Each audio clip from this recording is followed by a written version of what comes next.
Tiếp nối sau đây, chúng tôi trân trọng mời ông Bob Fletcher, Giám đốc thuế của Deloitte, trình bày về CPTPP và cơ hội cho các doanh nghiệp Việt Nam và Canada trong lĩnh vực kinh doanh thực phẩm và nông nghiệp. Với hơn 30 năm trong lĩnh vực hải quan và tư vấn thương mại toàn cầu, ông Bob là một trong những chuyên gia hàng đầu của Deloitte trong lĩnh vực này. Ông có nhiều kinh nghiệm trong việc tư vấn cho nhiều khách hàng đa quốc gia lớn trên thế giới như Hoa Kỳ, châu Âu, châu Á về các chiến lược thương mại Liên Á và Nội Á. For the next session, we would like to invite Mr. Bob Fletcher, Tax Director of Deloitte, to present about the CPTPP and opportunities for Vietnamese and Canadian companies in food and agriculture business. With more than 30 years in custom and global trade consultancy, Bob is one of the Deloitte's foremost experts in this specialist area.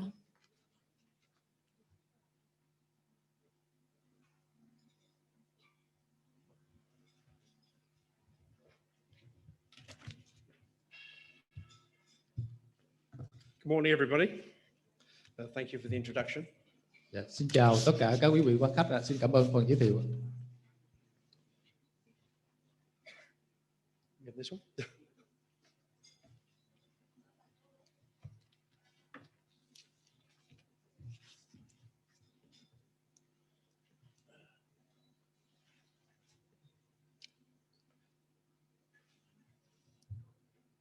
Okay.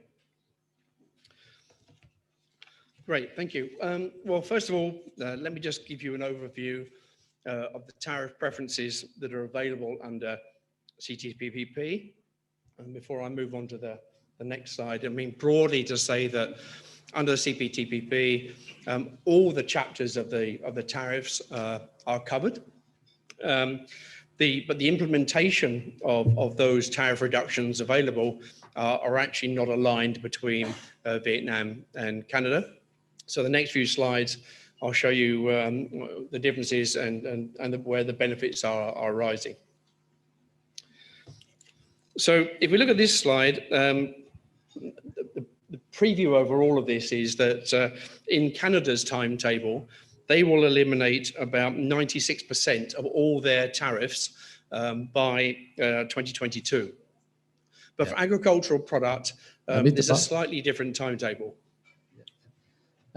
Trước tiên thì tôi xin cảm ơn cái phần giới thiệu. Về cái phần trình bày của tôi thì chúng tôi chia làm 3 phần. Thứ nhất là tôi sẽ giới thiệu chung liên quan tới CPTPP.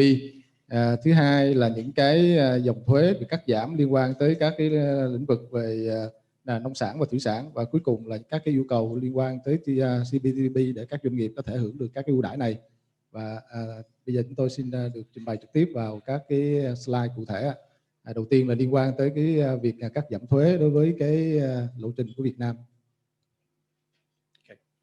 So as you can see from this slide, there are different graduations of when the tariffs will be eliminated depending on the product. So if you look at the first line, the 30th of December 2018, for most agricultural product, the tariff was eliminated on the day that CPTPP was adopted by Canada. And as we go through the following years, in this case 6-year and 11th year schedule, more and more product will have their tariff eliminated. And between those stages, we see a graduation in the reduction of the tariff. So the 6th year and the 11th year are when the rates go to zero. But before those dates, there is a graduation in reduction over those period of time. Các anh chị có thể thấy rằng là đối với cái lộ trình cắt giảm thuế ở Canada thì cái lộ trình của Canada nó sẽ là theo cái lộ trình là 11 năm đối với tất cả các cái lĩnh vực, và với cái thuế suất sẽ trong cái 4 năm đầu thì 96% các cái dòng thuế sẽ được giảm, và đối với các cái đa số các cái sản phẩm mà liên quan đến cái sản phẩm là nông sản thì sẽ được miễn giảm thuế kể từ ngày mà CPTPP có hiệu lực theo như Canada, đó là ngày 30 tháng 12 năm 2018. Điều này khác với là Việt Nam. Thì trên slide các anh chị có thể thấy rằng là các cái dòng thuế này nó đi từ các cái giai đoạn khác nhau. Ví dụ như là từ bắt đầu khi CPTPP có hiệu lực, và giai đoạn 6 năm tiếp theo, hoặc là giai đoạn là 11 năm tiếp theo. Okay. So in terms of the benefits, I'll just give you an indication that the average MFN rate, that's the most favored nation rate of fresh fruit and processed meat is currently around about 13.44%. And for sausages and preserved meats and meat offal, in 2018, the rate was about 37%. So there's a significant tariff advantage if you can qualify under CTPP and you could obtain zero tariff rate on import into Canada. Đối với các cái dòng thuế liên quan đến nông sản và thủy sản thì các anh chị thấy là rất là thú vị, đó là các cái đối với nông sản thì các cái dòng thuế này đều được miễn giảm kể từ khi CPTPP có hiệu lực. Và đối với các cái dòng thuế mà thuộc cái số hiệu quốc ấy, thì những cái sản phẩm mà liên quan đến cái nông sản là tươi hay là nông sản mà qua chế biến thì nó là 0,39% hoặc là 0,82% đối với các cái sản phẩm về trái cây tươi hoặc là trái cây chế biến. Còn đối với các cái dòng sản phẩm về thực phẩm thì cái việc mà miễn giảm thuế này nó sẽ khác nhau trong cái từng loại sản phẩm. Có những cái sản phẩm thì nó là ngay từ khi có hiệu lực, còn những cái sản phẩm thì sẽ miễn giảm sau 5 năm hoặc một số cái sản phẩm thì miễn giảm sau 10 năm.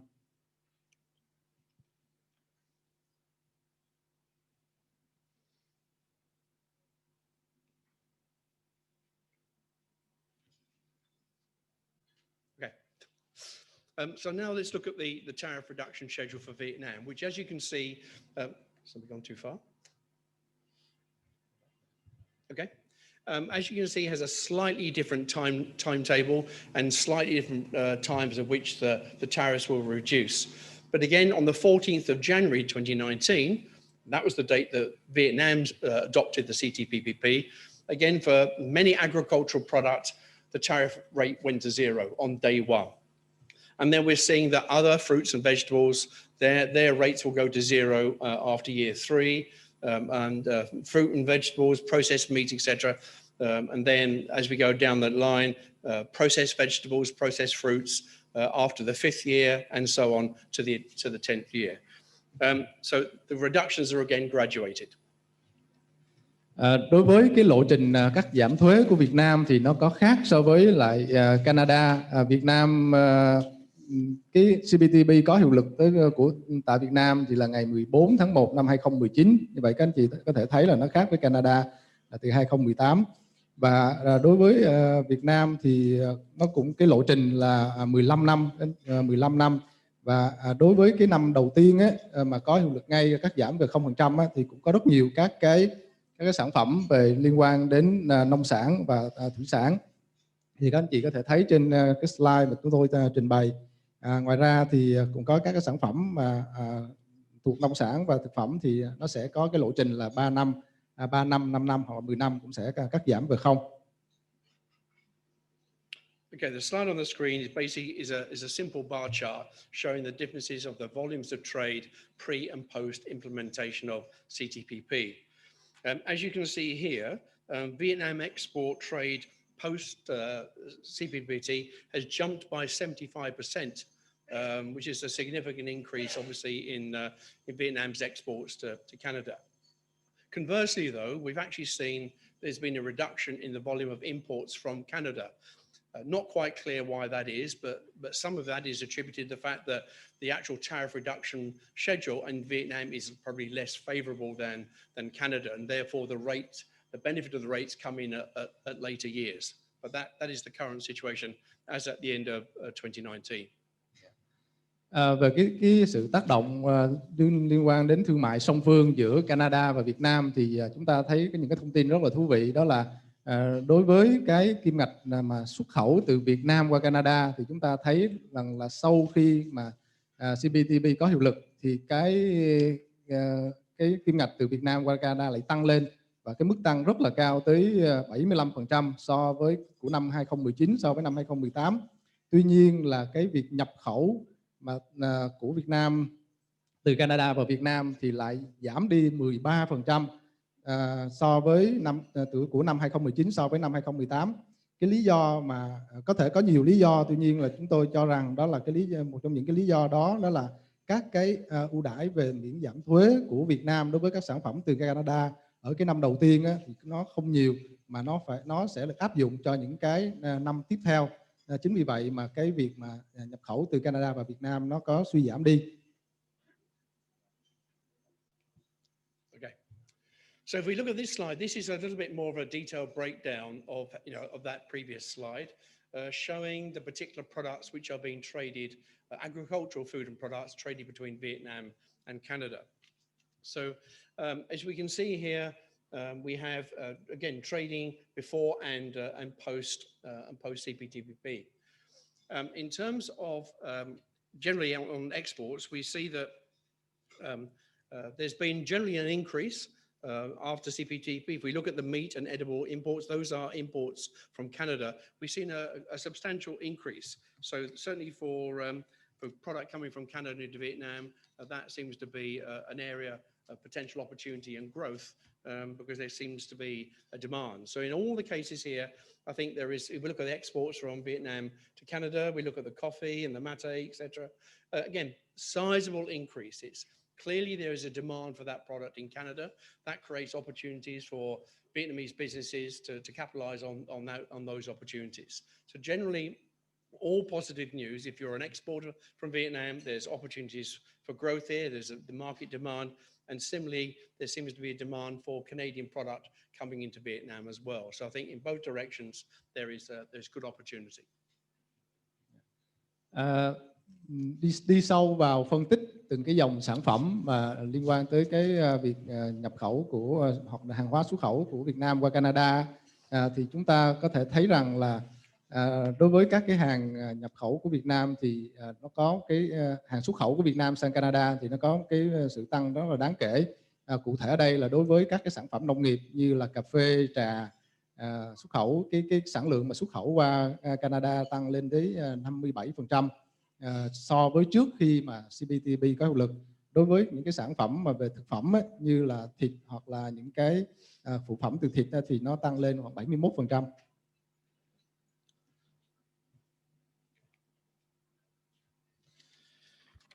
This slide is a complicated slide because I just wanted to highlight the fact that, in order to take advantage of the preferential tariff rates, there are certain rules that have to be met, which is around the rule of origin. I won't go into all the detail of this slide, but basically there are two fundamental types of origin. One is what we call wholly obtained. So that covers things which are grown in Vietnam, reared and farmed in Vietnam, fished in Vietnam. Those products are deemed as wholly originating and then will pretty much automatically get the benefit of CTPP. But there are a whole lot of product out there which is not manufactured purely from Vietnamese product. And those products, which are typically in the processed food sector, in order to get the CPTP, you have to satisfy certain origin rules. So this table is just to give an example of some of those requirements. So for things like vegetables, you could certainly use vegetables which are imported from outside of Vietnam, but they would have to undergo sufficient process to put them into a different tariff heading. If that process took place and they met that rule, then they will be considered to be Vietnam origin and will be entitled to the preferential rate in Canada. So again, I won't go into all of these rules. The rules are quite complex. They are based upon the HS code of the exported product. But broadly, we have either a transformation test by change of tariff heading, and sometimes is a value add rule, and sometimes it's a combination of both. So these are the general rules that apply, and I'm happy to take questions afterwards on this point. Đây là một cái slide rất là phức tạp, chúng tôi cũng muốn trình bày rất là chi tiết, tuy nhiên là không có vì thời gian cho nên chúng tôi chỉ trình bày rất là những cái điểm chung thôi. Đó là để đạt được những cái ưu đãi của CPTPP thì các doanh nghiệp xuất khẩu cần phải đáp ứng được các cái yêu cầu liên quan tới cái quy tắc xuất xứ. Thì đối với các cái sản phẩm là thực phẩm hoặc là thủy sản thì còn phải đáp ứng cái yêu cầu gọi là WO, có nghĩa là cái xuất xứ thuần túy. Cái xuất xứ thuần túy ở đây có nghĩa rằng là cái sản phẩm đó có thể là được trồng, được nuôi, được thu hoạch, được hái hay là được thu hái tại Việt Nam toàn bộ thì được coi là xuất xứ thuần túy. Tuy nhiên là ngoài ra cũng có những cái sản phẩm mà chúng ta không đáp ứng được cái yêu cầu về xuất xứ thuần túy, thì chúng ta vẫn có thể rằng là chế biến hoặc là tạo ra cái sản phẩm đó bằng việc là nhập khẩu một số các cái nguyên liệu từ các cái quốc gia khác bên ngoài Việt Nam, thì chúng ta vẫn phải đáp ứng về các cái yêu cầu liên quan đến cái tỷ lệ là RVC, có nghĩa là cái hàm lượng về cái giá trị khu vực. Thì ngoài ra thì nó còn có các cái quy định khác liên quan đến cái gọi là cái chuyển đổi về cái chuyển đổi về cái mã HS đó, gọi là cái CTC. Thì trong cái CTC này thì nó sẽ có các cái thay đổi liên quan đến cái có thể là thay đổi về chương, thay đổi về nhóm hoặc là phân nhóm. Thì cái này nó thuộc về những cái quy định rất là chung về xuất xứ hàng hóa, và trong từng cái chương như thế này thì đối với mỗi cái sản phẩm nó sẽ có những cái yêu cầu riêng về cái quy tắc về xuất xứ, có thể là áp dụng riêng hoặc là có thể áp dụng kết hợp các cái quy tắc xuất xứ. Thì có thể là trong cái phần mà đặt ra câu hỏi chúng tôi sẽ có những cái giải đáp nó cụ thể hơn. And just in terms of the proof of origin, how you evidence the origin status, again, there's a slightly different procedure depending whether you're a Canadian exporter or a Vietnam exporter. So under the CPTPP, Canadian exporters, approved Canadian exporters, can self-certify the origin status on their commercial documentation, typically on the sales invoice that the Canadian exporter is providing to the Vietnamese buyer. But Vietnam does not yet have that arrangement. And in Vietnam, currently, Vietnam exporters have to obtain a form CPTPP, which has to be approved and certified by the MOIT Import and Export Department. So there is a different approach in terms of the documentation. Về các cái rào cản phi quan thuế thì nó có cái sự khác nhau giữa Việt Nam và Canada. Đối với các cái nhà xuất khẩu Canada thì dĩ nhiên là để xuất khẩu qua Việt Nam thì họ cũng phải đáp ứng được các cái bộ chứng từ theo quy định của quốc gia sở tại. Còn đối với ở Việt Nam thì Việt Nam khi mà các nhà xuất khẩu Việt Nam muốn xuất đi qua Canada mà để đáp ứng được các yêu cầu về CPTPP thì họ còn phải có cái chứng nhận CO về CPTPP. Ngoài ra thì họ còn phải có cái sự chấp thuận hoặc xin các giấy phép từ cái bộ công thương MOIT. I've spoken up until now about tariff advantage, and obviously that is a major concern for companies or opportunity when you're trading between Vietnam and Canada. But I also wanted to raise this issue around non-tariff barriers and effectively around product safety, food safety, because that is a very key issue.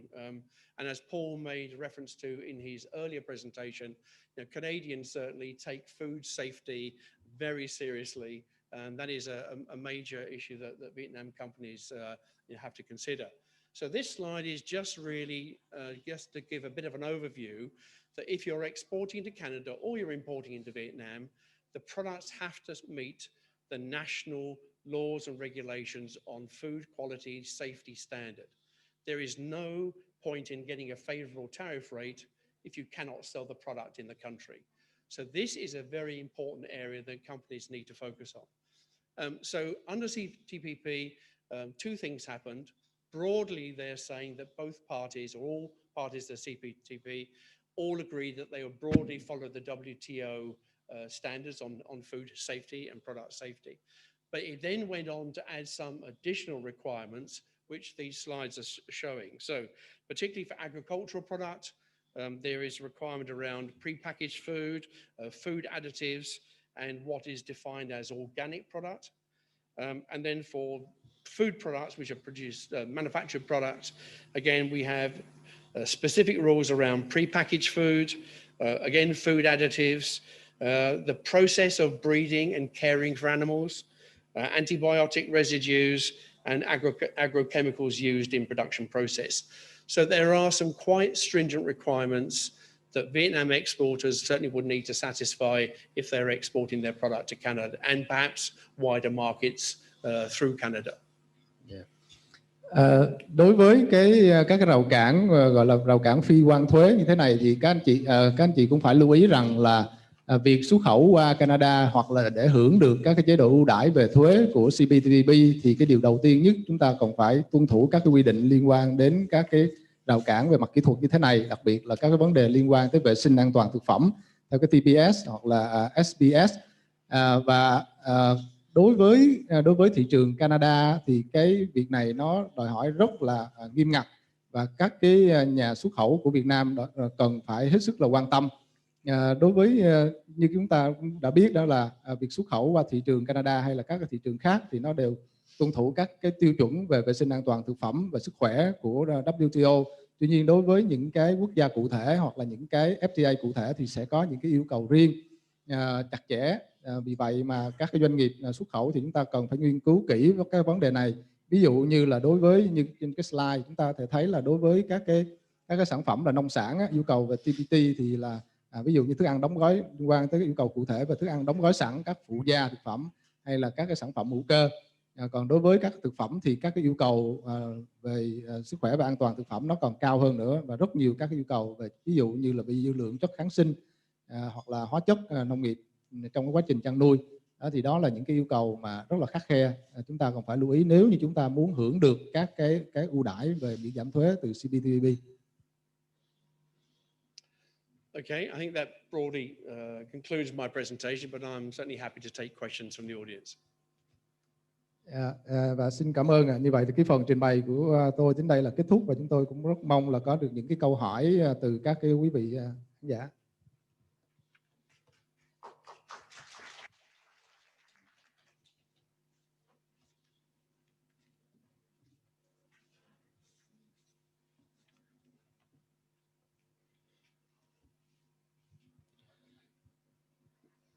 There's a question. Có câu hỏi.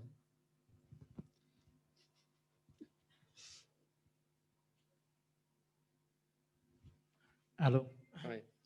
Hôm nay mình tới tham dự. Tôi xin lỗi, tôi giới thiệu tôi là Trần Quốc Bình. Mình làm về ngành công nghệ sinh học mà chuyên nghiên cứu về cái vấn đề thực phẩm chế biến.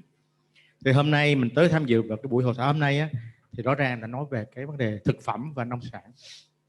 Thì rõ ràng ông Bob đã nói rất là rõ về cái vấn đề cái rào cản giữa Việt Nam và Canada về những cái chất phụ gia trong thực phẩm và những cái chất cho tồn dư hóa chất trong cái nông sản. Thì cái vấn đề thứ nhất á, là không biết giữa Việt Nam và Canada có quy định rõ ràng như Việt Nam với châu Âu hay không. Chứ vào năm 2021 bắt đầu năm 2021 á, thì một vài hóa chất cấm, tức là hóa chất không có trong danh mục á, thì sẽ hạn chế là 0,001 ppm cho những cái dư lượng trong cái nông sản của Việt Nam mình xuất khẩu đi châu Âu. Cái thứ hai nữa đó là cái vấn đề cái kháng sinh trong cái vấn đề nuôi trồng động vật và thủy hải sản Việt Nam mình, đặc biệt là vấn đề với con tôm. Thì cũng nhờ ông Bob nói rõ vấn đề này về cái dư lượng kháng sinh. Từ Việt Nam mình là một nước là xuất khẩu tôm rất là lớn, thì nói rõ hơn về cái kháng sinh và cái hormone trong vấn đề những cái con vật, đặc biệt gia súc, gia cầm, để Việt Nam có thể bước ra ngoài thế giới. Xin cảm ơn. Yes, he have two questions. First, between do you have any can advise us between Vietnam and Canada? Is there any agreement or free trade directly relating to the regulation for the food additive and agrochemical? Yes, in compare with the CPTPP. And the second question is that actually now under Vietnam and Europe, we have the EVFTAs, and in EVFTA is also have very clearly about this regulation. So could you please share with us that how about the between Vietnam and Canada, especially in Canada? Is there any regulation like this so the Vietnam exporter can adapt with this? Yes. Okay, two good questions. You're quite right to draw the comparison between CPTPP and the EVFTA. I think the EVFTA has gone a bit further in terms of more definition, if you like, of the additives and the chemicals that can be used. The EU has, for many years, developed, quite strict controls over food safety, product safety, and they have defined within their own internal market, what the requirements are for food and other products to be sold safely in the EU. There is some specification under CPTPP of what the requirements are for the additives and the chemicals, etc. I don't have the details with me, but I can certainly, come back to you on that point. And the second question was the. Actually, he wants to focus on in Canada. Is there any detailed regulation relating to the food activity? Yes, and a chemical, chemical using in the breeding process. There is, as I don't have the information here, but I can certainly get that information and share that with the questioner. Yeah. Ông nói rằng là đối với những cái câu hỏi mà rất là detail, rất là chi tiết như vậy thì ông sẽ nghiên cứu và sẽ có cái trả lời sau đối với cái câu hỏi của anh.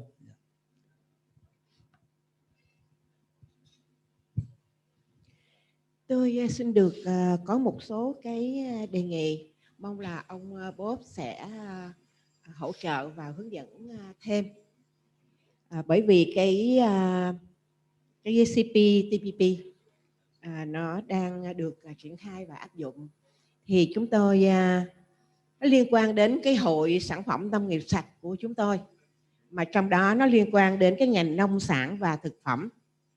Bởi vì cái sản phẩm của chúng tôi là trong khi trồng trọt, sau khi thu hoạch và chúng tôi chế biến để trở thành những cái sản phẩm để cung ứng ra thị trường và xuất khẩu. Thì chúng tôi cũng mong muốn biết được là trong cái việc thực hiện cái CPTPP, trong đó có liên quan đến vấn đề là các quy trình trồng trọt và những cái quá trình để trồng trọt, chăn nuôi và sau đó là chế biến và bảo quản.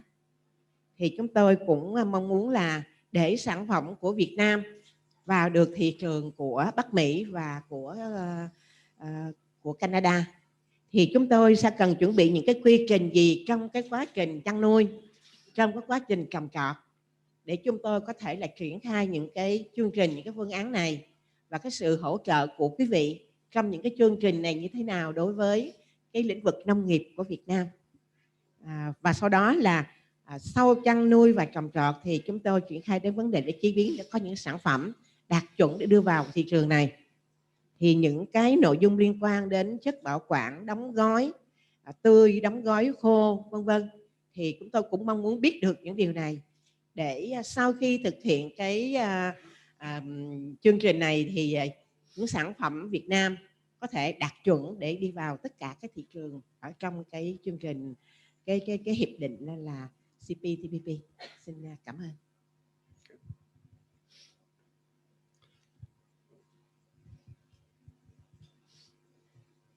She have a question.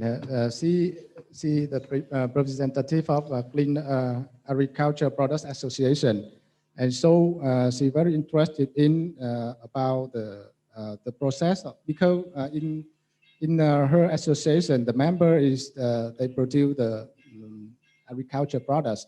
So they want to know they provide on the process of from the planning and grow activators and also pick up rather on the products. So she wants to know that's how about the process, the whole process that adapt with the standard of CPTPP, and can you share with her that's how to adapt with this standard from the beginning to the end of on the whole process, and do you can have any support for the association after this workshop? that their products can adapt with all the standards to export to Canada. Yes. Okay, thank you for the question. It is a big issue. Again, under the CPTPP, it picks out two things. It picks out those standards which have already been set and agreed under the WTO. The health and safety phytosanitary requirements are already specified, and most of the countries, all of the countries in CPTPP, I think have adopted those and will adhere to those. The extra issue is that in some CTPP members have national laws which are in addition to the WTO standard. And under CPTPP, they've also introduced, again, agreement on the requirements for, again, food production, the chemicals that are used, in the growing and the processing of those foods. They are all specified. Again, I don't have those details here, but I'm more than happy to have a discussion and maybe do a webinar or sharing session with the members association. Happy to do that. Về cái câu hỏi này thì đây cũng là một cái câu hỏi rất là lớn mà không thể trả lời, không dễ trả lời ngay trong cái buổi ngày hôm nay. Thì về mặt nguyên tắc thì chúng tôi đã chia sẻ, đó là đối với những cái yêu cầu liên quan đến cái vệ sinh an toàn thực phẩm và sức khỏe của các cái sản phẩm nông sản và thủy sản, thì các cái thành viên của CPTPP cũng sẽ áp dụng các cái quy tắc chung của WTO. Tuy nhiên là đối với mỗi cái quốc gia thành viên thì họ sẽ có những cái quy định thêm, có thể là nó sẽ chặt chẽ hơn, và vì vậy mà các cái đơn vị xuất khẩu vào các quốc gia thành viên đó thì họ sẽ phải tuân thủ những cái quy định của quốc gia mà họ sẽ xuất khẩu. Thì về vấn đề này thì tôi nghĩ rằng là có thể tôi hoàn toàn sẵn sàng là chúng ta sẽ có những cái buổi ví dụ như webinar với lại các thành viên của cái hiệp hội, thì khi đó chúng ta sẽ có những cái trao đổi nó chi tiết hơn và đi sâu hơn về mặt kỹ thuật. Xin cảm ơn. I just want to add a couple of other comments. The other point to make is that, if you're already exporting to some established countries like Australia, New Zealand, Japan, Korea to some extent, they already have quite high requirements for food safety, product safety. And most of the CTPP are similar to those requirements. So if you're already satisfying the requirements in those export markets, there's a very strong chance that you would meet the requirements under CPTPP. But they are slightly different. And again, we can draw a comparison. But I think these are common standards in many parts of the world, so it may already qualify by sales to existing market. Tôi xin chia sẻ thêm như thế này, nếu như mà các thành viên của hiệp hội chúng ta mà đã từng có sản phẩm xuất khẩu đến một số các quốc gia, ví dụ như là Úc, New Zealand hay là Nhật Bản, thì những quốc gia này, những cái tiêu chuẩn của họ về an toàn vệ sinh thực phẩm cũng đã rất là cao rồi. Và nếu như chúng ta đáp ứng được đối với các yêu cầu của các cái quốc gia này thì nhiều khả năng chúng ta cũng sẽ đáp ứng được các cái yêu cầu của CPTPP. Tại vì cái yêu cầu của CPTPP thì cũng khá là tương tự đối với các quốc gia đó.